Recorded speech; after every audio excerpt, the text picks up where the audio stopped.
Hello दोस्तों, आइए हम शुरू करते हैं एनसीईआरटी के कुछ महत्वपूर्ण तथ्य जिसे मैं डे बाय डे पढ़ते जाएंगे। आज से शुरू कर रहे हैं हम, जिससे मैं कक्षा 6 की एनसीईआरटी की बुक आपको दिख रही है। ये महत्वपूर्ण क्वेश्चन इसके हर एग्ज़ाम में फैक्ट आते रहते हैं। आइए ऑनलाइनर के तौर पे देखेंगे, ज़्यादा विस्तृत तो नहीं, लेकिन इसके जितने भी फैक्ट हैं उसको ऑनलाइनर के रूप में देखेंगे, एक एक से लाइन बाय लाइन करके एक एक देखते जाएंगे।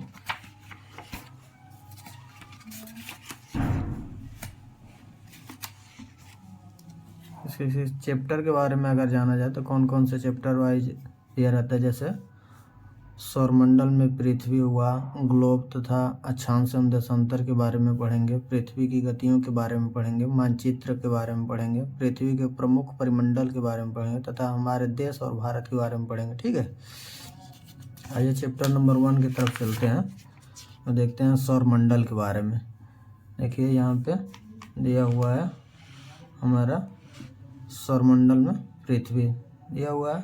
एनसीईआरटी का ये चैप्टर नंबर 1 है और हम बताएंगे फैक्ट इसमें का जितना भी है। पढ़ने के लिए तो बहुत से एनसीईआरटी लोग पढ़ाते हैं और बहुत सारा इतना है फैक्ट, इतना पढ़ने से तो कुछ मतलब है नहीं, लेकिन इसमें से जितना फैक्ट है उसको मतलब हम लोग पढ़ने का कोशिश करेंगे। ठीक है, आइए फैक्ट नंबर 1 की तरफ चलते हैं। जैसे में यहाँ पे दिया हुआ है कि सूर्य, चंद्रमा तथा वे सभी वस्तुएं जो रात के समय आसमान में चमकती हैं खगोलीय पिंड कहलाती हैं। अगर खगोलीय पिंड के बारे में कह दे कि आप कैसे खगोलीय पिंड के बारे में बताइए, तो सूर्य, चंद्रमा तथा वे सभी वस्तुएं जो रात के समय आसमान में चमकती हैं खगोलीय पिंड कहलाते हैं। उसके मतलब दूसरा पे आते हैं, खगोलीय पिंडों को तारा कहा जाता है। जैसे सूर्य भी एक तारा है। अगर पूछा जाए कि सूर्य क्या है तो सूर्य एक तारा है। ठीक है, उसके बाद आइए और फैक्ट के बारे में देखते हैं। यहाँ पे जैसे में सप्तऋषि दिया हुआ है। यहाँ पे सप्तऋषि, सप्त का मतलब होता है 7, ऋषि का मतलब होता है संत, यानी यह 7 तारों का समूह जिसे कहा जाता है 7 तारों का समूह, जो कि नक्षत्र मंडल अर्सा मेजर का भाग है। ठीक है, इसी प्रकार से उत्तरी तारा तथा उत्तर दिशा को बताता है, इसे ध्रुव तारा भी कहते हैं। उत्तरी तारा को ही ध्रुव तारा के नाम से भी जाना जाता है। और इसके बाद जानेंगे तारों के प्रकाश से प्रकाशित होते हैं ऐसे पिंड ग्रह कहलाते हैं। अगर ग्रहों के बारे में पूछे तो तारों के प्रकाश से प्रकाशित होने वाले ऐसे ग्रह उसे पिंड कहा जाता है। फिर यहाँ पे दिया हुआ है, देखिए कुछ रोचक तथ्य के बारे में जानेंगे। जैसे बृहस्पति हो गया, शनि तथा यूरेनस के चारों ओर छल्ले पाए जाते हैं। अगर पूछ दे आपसे एग्जाम में कि वह कौन सा ग्रह है जिसके चारों तरफ छल्ले पाए जाते हैं, तो बृहस्पति हो गया, शनि हो गया तथा यूरेनस। यूरेनस को ही क्या कहा जाता है, अरुण के नाम से भी जानते हैं। ठीक है, उसके बाद ये ग्रहों के बारे में जानते हैं लाइन बाय लाइन करके कि हमारे सौरमंडल में कितने ग्रह पाए जाते हैं। जैसे में ठीक है, जैसे में देखते हैं कि हमारे सौरमंडल में कितना, तो यहाँ पे सूर्य का लोगो बना हुआ है, देख रहे हैं। तो बुध हो गया पहला ग्रह, उसके बाद शुक्र, उसके बाद पृथ्वी, उसके बाद मंगल, उसके बाद बृहस्पति, उसके बाद शनि, उसके बाद यूरेनस। ठीक है, उसके बाद नेपच्यून। यूरेनस को ही क्या कहते हैं, अरुण के नाम से जानते हैं, तथा नेपच्यून को ही क्या कहते हैं, वरुण के नाम से। आइए लाइन बाय लाइन एक एक करके देखते हैं इन ग्रहों के बारे में। जैसे में देखते हैं बुध के बारे में। बुध सूर्य के चारों ओर एक परिक्रमा करने में 88 दिन का समय लेता है। अगर पूछ दिया कि बुध सूर्य का परिक्रमा करने में कितने दिन का समय लेता है, तो 88 दिन का लगाएंगे। सही है। अपने अक्ष पर घूर्णन करने में कितने दिन का, तो 59 दिन का समय लेता है। अगर पूछे कि बुध अपने अक्ष पर घूर्णन करने में कितने दिन का समय लेता है, तो 59 दिन का। शुक्र के बारे में पूछा कि पृथ्वी का दूसरा ग्रह शुक्र माना जाता है, तो सूर्य के चारों ओर एक परिक्रमा करने में 255 दिन का समय लेता है तथा अपने अक्ष पर घूर्णन करने में 243 दिन का समय लगता है। आइए पृथ्वी के बारे में पढ़ते हैं कि सूर्य के चारों ओर एक परिक्रमा करने में 365 दिन का समय लेती है तथा अपने अक्ष पर घूर्णन करने में 1 दिन का समय लेती है। पृथ्वी पर चंद्रमा की संख्या कितनी है, तो 1। और पृथ्वी के कितने ग्रह माने जाते हैं, तो 1। कौन सा ग्रह है वो, तो चंद्रमा को ही माना जाता है। ठीक है, मंगल के बारे में पढ़ते हैं कि सूर्य के चारों ओर एक परिक्रमा करने में 687 दिन का समय लेता है तथा अपने अक्ष पर घूर्णन करने में 1 दिन का समय लगता है। चंद्रमा की संख्या मंगल पे कितनी होती है? तो 2 होती है। और बुध हो गया, शुक्र हो गया, पृथ्वी हो गया, मंगल हो गया, इन चारों ग्रहों को आंतरिक ग्रह के नाम से जानते हैं क्योंकि सूर्य के बहुत नज़दीक हैं। ठीक है, ये चट्टानों से मिलकर बने होते हैं। उसके बाद आता है 5वां ग्रह पृथ्वी। पृथ्वी हो गया तो सूर्य के चारों ओर एक परिक्रमा करने में 11 साल 11 महीने लगभग 12 साल का समय लेता है तथा अपने अक्ष पर घूर्णन करने में 9 दिन का 9 घंटे 56 मिनट का समय लेता है। ठीक है, चंद्रमा की संख्या लगभग इसमें कितना पाई जाती है? तो 53। और शनि ग्रह के बारे में जानते हैं कि सूर्य के चारों ओर एक परिक्रमा करने में 29 साल 5 महीने का समय लेता है तथा अपने अक्ष पर घूर्णन करने में 10 घंटे 40 मिनट का समय लेता है। चंद्रमा की संख्या लगभग यहाँ पे शनि के ग्रह पे कितने मानी जाती है? तो 53। ठीक है, तो बृहस्पति तथा शनि पे चंद्रमा की संख्या कितनी है? तो 53 और 53 यहाँ पे भी सही है। यूरेनस के बारे में जानते हैं। यूरेनस को ही क्या कहते हैं? अरुण के नाम से जानते हैं। तो सूर्य के चारों ओर एक परिक्रमा करने में 84 साल का समय लगता है तथा अपने अक्ष पर घूर्णन करने में 17 घंटे 14 मिनट का समय लगता है। चंद्रमा की संख्या यहाँ पे कितनी? लगभग 27 मानी जाती है। नेपच्यून के बारे में पढ़ते हैं। नेपच्यून सूर्य के चारों ओर एक परिक्रमा करने में 164 साल का समय लेता है तथा अपने अक्ष पर घूर्णन करने में 16 घंटे 7 मिनट का समय लेता है। चंद्रमा की संख्या यहाँ पे कितनी है? तो 13। अगर पूछ दे कि नेपच्यून को ही क्या कहते हैं? वरुण के नाम से जानते हैं। ठीक है, तो सूर्य के चारों ओर की परिक्रमा करने में इसको कितना लगता है? 164 दिन। अगर पूछे कि अपने अक्ष पर घूर्णन करने में तो 16 घंटे 7 मिनट का समय लगता है। चंद्रमा की संख्या कितनी है नेपच्यून पे यानी वरुण पे? 13। ठीक है, तो इसी प्रकार से देखेंगे कि बृहस्पति, शनि, यूरेनस तथा नेपच्यून को इन चारों ग्रहों को ब्राह्य ग्रह के नाम से यानी वाह्य ग्रह कहा जाता है जिसे। ठीक है, देखिए यहाँ पे लिखा हुआ है इन चारों ग्रहों को बृहस्पति, शनि, यूरेनस तथा नेपच्यून इन चारों ग्रहों को वाह्य ग्रह के नाम से जानते हैं। ठीक है, जो बाहरी सतह पे पाए जाते हैं ये सभी। ठीक है, सूर्य से बहुत दूर हैं, बहुत बड़े आकार के हैं, ये गैस और तरल पदार्थों से मिलकर बने होते हैं। ठीक है, आइए अगला देखते हैं।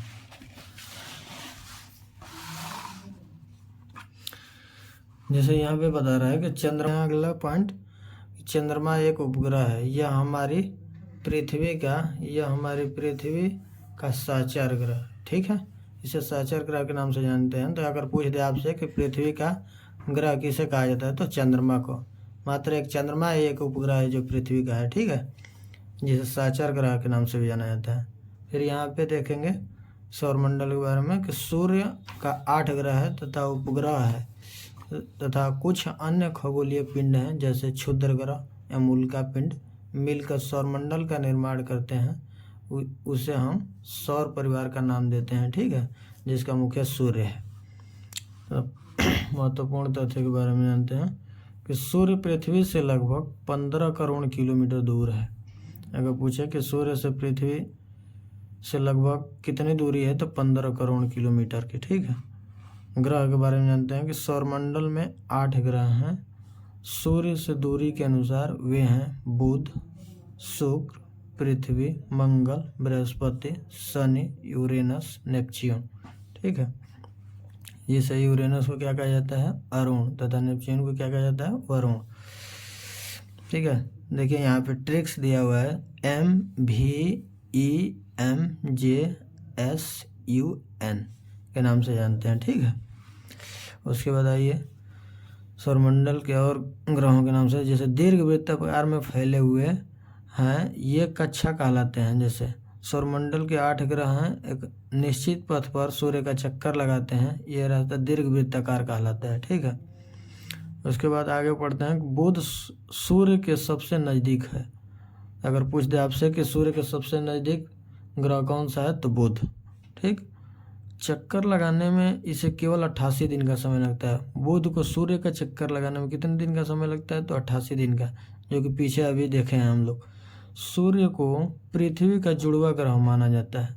अगर आपसे पूछ दे कि पृथ्वी का जुड़वा ग्रह किसे कहते हैं तो शुक्र को कहा जाता है। ठीक है, अभी तक प्लूटो भी एक ग्रह माना जाता था, लेकिन अगस्त 2006 के बारे में, जैसे पहले 9 ग्रह माने जाते थे, जैसे प्लूटो को हटा दिया गया है उनमें से, तो अगस्त 2006 को ये 2003 UV 313 सीरस मतलब प्लूटो 52 ग्रह कहे जाते हैं। अब 52 ग्रह की श्रेणी में प्लूटो को डाल दिया गया है अगस्त 2006 में।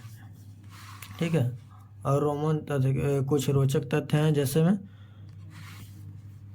में यहाँ पे देखिए, सोल सूर्य देवता को कहा जाता है। अगर पूछ दे कि सोल किसे कहते हैं, तो सूर्य देवता को सोल के नाम से जानते हैं। सौर शब्द का अर्थ है सूर्य से संबंधित। ठीक है। आगे देखते हैं कि जियोग्राफी एक अंग्रेजी शब्द है या ग्रीक भाषा का शब्द है। अगर पूछ दे कि जियोग्राफी, जैसे हम लोग भूगोल के बारे में यहाँ पढ़ रहे हैं, देख रहे हैं हर चैप्टर के बारे में, तो जैसे आपसे पूछ दे कि जियोग्राफी एक अंग्रेजी शब्द है या जियोग्राफी के बारे में पूछ दे आपसे कि कौन सी भाषा का शब्द है, तो ग्रीक भाषा का शब्द है। ठीक है, ग्रीक भाषा से लिया गया है। और यहाँ पे देखते हैं अगला कि आर्यभट्ट प्राचीन भारत के प्रसिद्ध खगोल शास्त्री थे। सभी ग्रह तथा चंद्रमा प्राकृतिक सूर्य प्रकाश के कारण चमकते रहते हैं। सूर्य के प्रकाश के कारण चमकते रहते हैं सभी। ठीक है। पृथ्वी के बारे में देखते हैं। अब यहाँ से पृथ्वी के बारे में देखते हैं। सूर्य से दूरी के हिसाब से पृथ्वी तीसरा ग्रह है। आकार में यह 5वां ग्रह माना जाता है। जैसे आपसे पूछ दे कि आकार में सबसे 5वां ग्रह कौन सा है, तो पृथ्वी है। ठीक है, सबसे बड़ा ग्रह है तथा ध्रुवों के पास थोड़ी चपटी है। ठीक है, जिसे भूआब के नाम से भी जाना जाता है। अगर पूछे कि भूआब से नाम को किसे जानता है, तो पृथ्वी को। ठीक है। वायु में जीवन के लिए आवश्यक गैसें जैसे ऑक्सीजन मौजूद है। इन्हीं कारणों से पृथ्वी सौरमंडल का सबसे अद्भुत ग्रह माना जाता है। पृथ्वी ही मात्र एक ऐसा ग्रह है जहाँ पे जीवन यापन कर सकते हैं हम लोग। ठीक है। और यहाँ पे देखिए, पृथ्वी को नीला ग्रह भी कहा जाता है। पृथ्वी को नीला ग्रह के नाम से भी जाना जाता है। और आइए चंद्रमा के बारे में देखते हैं। पृथ्वी के पास केवल एक उपग्रह है, चंद्रमा। इसका व्यास पृथ्वी के व्यास का केवल 1/4 होता है। अगर आपसे पूछे कि चंद्रमा का व्यास कितना होता है, तो पृथ्वी का 1/4 होता है। ठीक है। यह लगभग चंद्रमा लगभग 3,84,400 किलोमीटर दूर है। किससे? सूर्य से। ठीक है। और अगला देखते हैं। यहाँ पे कुछ रोचक तथ्य है, जैसे में प्रकाश की गति लगभग 3 लाख किमी प्रति सेकंड है। जैसे आपसे पूछे कि पृथ्वी की गति लगभग कितनी है, तो 3 लाख किमी प्रति सेकंड है। सूर्य के प्रकाश को पृथ्वी तक पहुंचने में लगभग 8 मिनट का समय लगता है। अगर आपसे एग्जाम में पूछ दे कि सूर्य के प्रकाश को पृथ्वी तक पहुंचने में कितने समय लगता है, तो लगभग 8 मिनट का समय लगता है। ठीक है। यहाँ पे देखिए रोचक तथ्य कुछ लिखा हुआ है कि नील आर्मस्ट्रांग पहले व्यक्ति थे जिन्होंने 20 जुलाई 1969 को सबसे पहले चंद्रमा की सतह पर कदम रखा था। ठीक। और आगे देखते हैं। चंद्रमा पृथ्वी का एक चक्कर लगभग 27 दिन में पूरा कर लेता है। ठीक है। अब क्षुद्र ग्रह के बारे में देखते हैं। असंख्य छोटे पिंड भी सूर्य के चारों ओर चक्कर लगाते हैं। इन पिंडों को क्षुद्र ग्रह कहते हैं।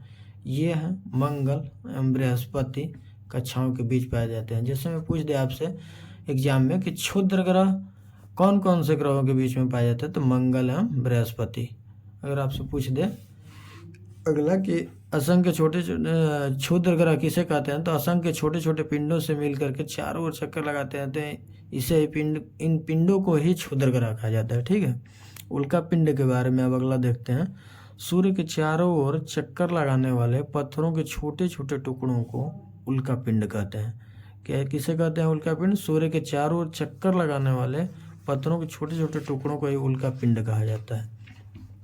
उल्का पिंड का मतलब होता है कि खुले आकाश में एक ओर से दूसरी ओर तक फैली चौड़ी सफ़ेद पट्टी। जैसे दोस्तों आप लोग देखते होंगे कि आसमान में एक धुंधला सा सफ़ेद रंग की पट्टी कभी कभी दिखाई देती है, तो उसे ही क्या कहा जाता है? फैली चौड़ी सफ़ेद पट्टी, तो उसे ही उल्का पिंड कहा जाता है। यह पट्टी आकाशगंगा मिल्की वे के नाम से भी जानी जाती है। ठीक है, आइए आगे देखते हैं दोस्तों। आकाशगंगा मिलकर ब्रह्मांड का निर्माण करती है। ठीक है, इसको क्वेश्चन देखते हैं कैसे पूछता है। जैसे मैं यहाँ पे दिया हुआ है, किस ग्रह को पृथ्वी के जुड़वा ग्रह के नाम से जाना जाता है। अभी हमने पीछे पढ़ा है, तो किस ग्रह को पृथ्वी के जुड़वा ग्रह के नाम से जाना जाता है, तो शुक्र को। सूर्य से तीसरा सबसे नजदीक ग्रह कौन सा है, तो पृथ्वी।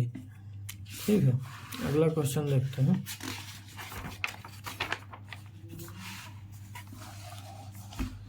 जिसमें पूछ दे आपसे कि सभी ग्रह सूर्य के चारों ओर किस प्रकार के पथ पर चक्कर लगाते हैं, तो दीर्घवृत्ताकार स्थिति में लगाते हैं। तो ध्रुवों से किस दिशा का ज्ञान होता है, तो उत्तर दिशा का। अभी हमने पढ़ा था ना कि उत्तर दिशा को ही ध्रुव कहा जाता है, उत्तरी तारा को। तो क्षुद्र ग्रह किन कक्षाओं के बीच पाए जाते हैं, तो मंगल एवं बृहस्पति के बारे में। ठीक है दोस्तों, तो इस प्रकार से कक्षा 6 के एनसीईआरटी के वो पहला चैप्टर समाप्त होता है। अगर वीडियो पसंद है तो इसे लाइक और सब्सक्राइब कर दीजिए दोस्तों। धन्यवाद, थैंक यू।